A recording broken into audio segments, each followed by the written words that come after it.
Bitcoin. Bitcoin? Bitcoin. What exactly am Bitcoin? Is it just Disney bucks for dorks and drug dealers? Or is it something more? Can Bitcoin make you rich? And how the hell do I get them out of my computer? To answer all these questions, I want to tell you a story. It's a story about Bitcoin's journey from being a libertarian stink dream to a global financial phenomenon.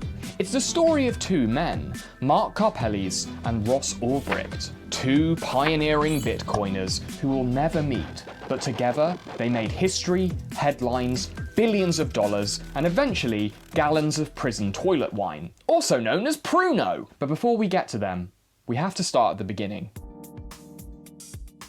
Bitcoin is a decentralized digital currency, or a cryptocurrency.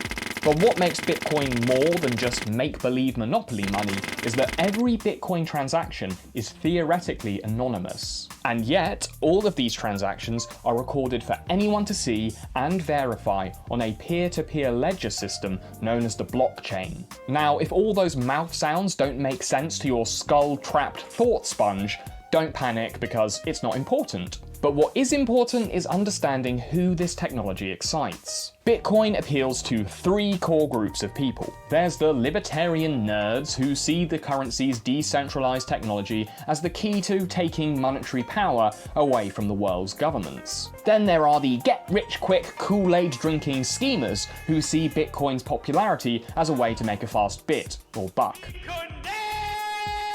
And finally, there's the humble, screen-bound stoner who likes to buy drugs with his keyboard rather than meeting a smelly teenager on a street corner. There is, of course, some overlap between these groups, so I've arranged them in this convenient and easy-to-understand Venn diagram. Shit. But the people who got to this circle jerk early covered themselves and each other in hot steaming globs of cash. And that's where our story begins. It's 2010. The world is still recovering from the global financial fuckity-doodah. Everyone's favourite toilet time activity is flicking ill-tempered birds at cartoon pigs, and when they're not doing that, they're getting down to the timeless uncle-nephew grooves of LMAFO.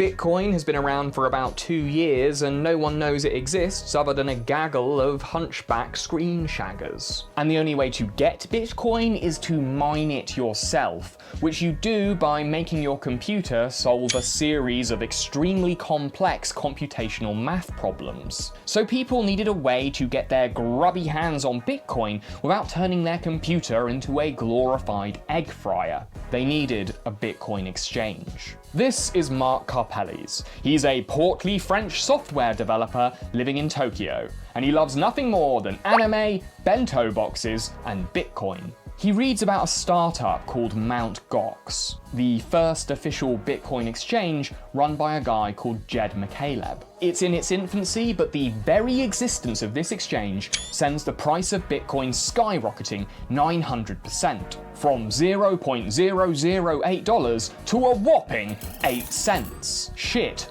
just got real. Mark smells an opportunity.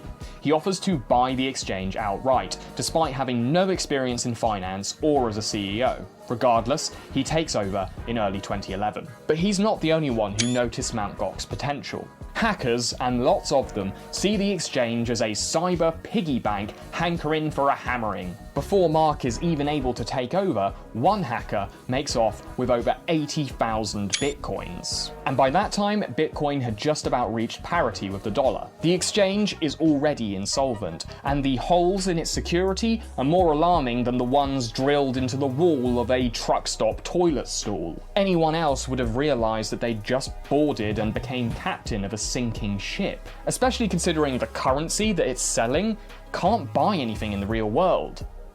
But that's about to change. Somewhere in a cabin just outside Bastrop, Texas, a failed research scientist is nurturing a dream. A dream and several kilograms of psychedelic mushrooms. His name is Ross Ulbricht. He's 27 years old and he feels like a failure.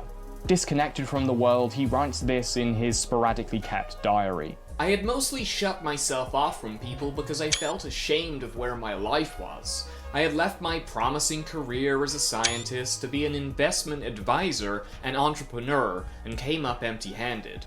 But for the last few months, Ross has been working tirelessly on a side hustle. A dark web marketplace where anyone can buy anything, but mostly high-quality narcotics. And the only